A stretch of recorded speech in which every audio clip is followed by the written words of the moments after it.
पीपा की बाजो रे लागले डबल हारमोनियाना पीपा की बाजो रे लागले डबल हारमोनियाना।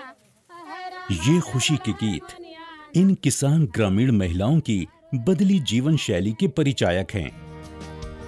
अरहर के जो पौधे पहले इन महिला किसानों की कमर और कंधे तक बढ़ने से पहले ही दम तोड़ देते थे, अब वैज्ञानिक पद्धति से इनके खेतों में अरहर के ये पौधे इनकी खुद की लंबाई से 1.5 गुना अधिक बढ़ रहे हैं। अब ये पौधे नहीं बल्कि फलदार पेड़ों की डालियों जैसे फैलते हैं और अरहर के एक पेड़ से लगभग 1 किलो से 1.5 किलो तक दाल निकलती है। पहले अरहर का उत्पादन कम होती थी और अभी उपचार करके हम लोग विधि के अनुसार लगा रहे हैं, तभी 3 गुना उत्पादन में बढ़ोतरी हो गई। इन ग्रामीण किसान महिलाओं की बदली जीवन शैली में अब इनके खाने की थाली में पौष्टिक अरहर की दाल भी शामिल हो गई है।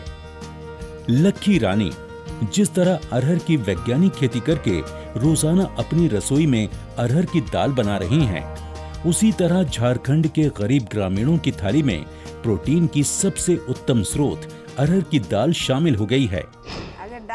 पहले भी हम अरहर दाल की खेती करते थे, लेकिन उतनी पैदावार नहीं होती थी।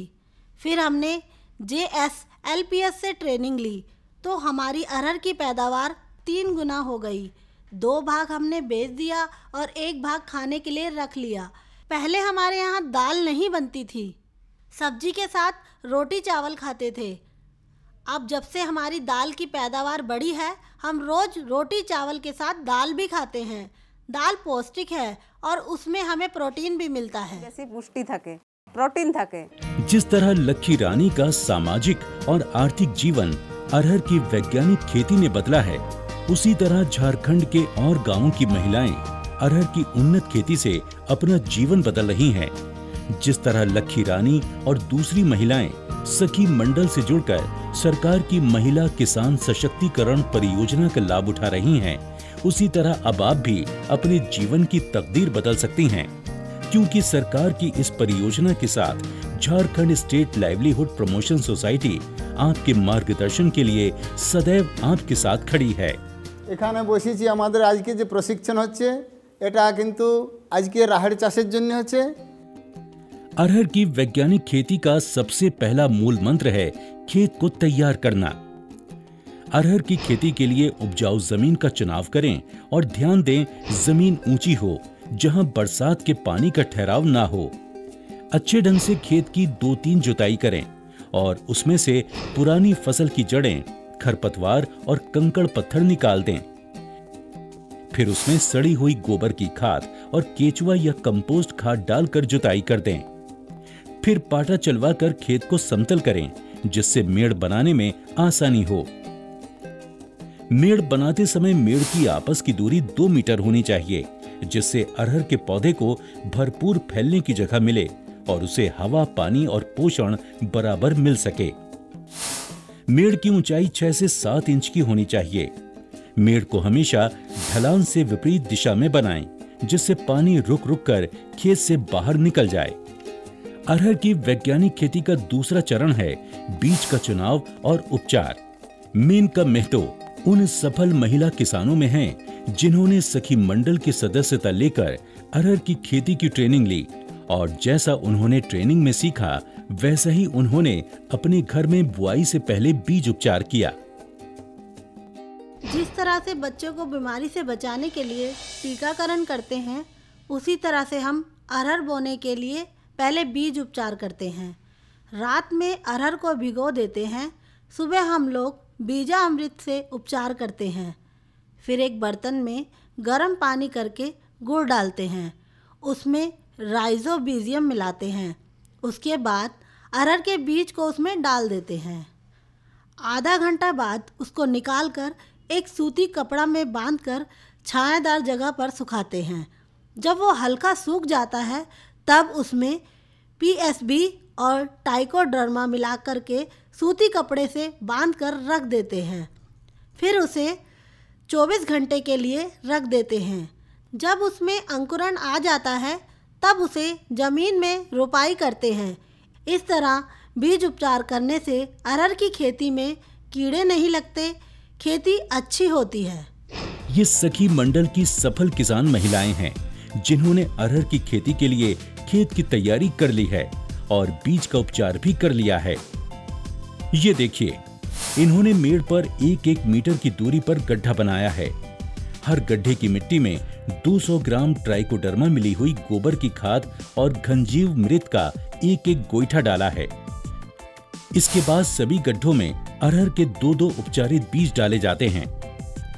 प्रकृति का एक नियम सब पर समान रूप से लागू होता है, वो है काट छांट करना। यही नियम अरहर की वैज्ञानिक खेती पर भी लागू होता है। अरहर की बुआई के 30 से 35 दिन के बाद या पौधे के लगभग 1 से 1.5 फीट बढ़ने के बाद उसके कपोलों की पहली कटाई करनी चाहिए और 1 महीने के बाद उसके तने से निकली हुई शाखाओं की दूसरी कटाई कर देनी चाहिए। इससे अरहर के पौधे पर नीचे से ही और अधिक डालियां निकलने लगती हैं, जिन पर ज्यादा से ज्यादा अरहर के फूल आते हैं और अरहर की पैदावार अच्छी होती है। अरहर भी दूसरी फसलों की तरह कीटाणुओं और बीमारियों के श्राप से वंचित नहीं है। अरहर के पौधों में सितंबर और अक्टूबर महीने में, यानी जब उसमें फूल लगने लगते हैं, तब उकठा यानी पौधा सूखने की बीमारी हो जाती है। लेकिन अच्छी बात यह है कि इस वैज्ञानिक खेती में बीज बोने के समय ही बीज उपचार किया जाता है, जिसमें बीजामृत और ट्राइकोडर्मा का उपयोग करके इस बीमारी के लगने की संभावना बिल्कुल ही कम कर दी जाती है।